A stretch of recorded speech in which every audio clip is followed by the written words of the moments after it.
অন্তরা, কোথায় যাচ্ছ? একটু দাঁড়াও না। বেশ কিছুদিন ধরে তুমি কলেজে যাচ্ছ না, আমার ফোনে কথা বলছো না।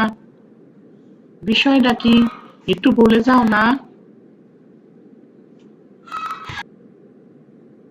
আসলে সঞ্জনা, আমার আম্মু বেশ কিছুদিন ধরে অসুস্থ, তো তাই জন্য আর কলেজে যাওয়া হয় না।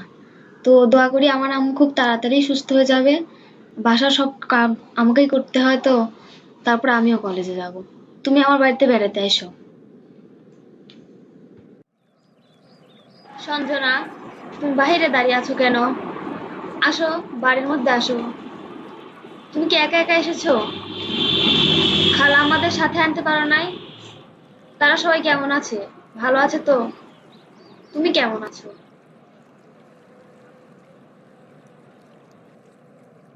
আমি খুব ভালো আছি।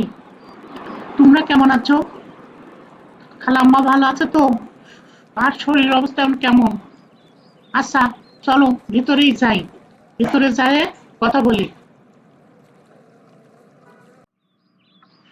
বাহ, বেশ, খুবই সুন্দর। তোমার বাসার মধ্যে সাজানো গোছানো, চারিদিকে দেখলে খুবই সুন্দর লাগছে। আমার খুব ভালো লাগছে। ঠিক আছে সঞ্জনা, অনেক তো কথা হলো, আর কথা পরে হবে। চলো, আমরা আগে গিয়ে কিছু খাওয়া দাওয়া করে নিই। সঞ্জনা, তুমি বসে আছো কেন? তুমি খাওয়া শুরু করো। আমি তোমার জন্য গোস্তটা গরম করে নিয়ে আসি।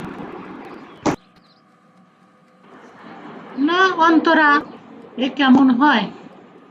তুমি আসো, আমরা দুজনে একসঙ্গে খেয়ে নেই।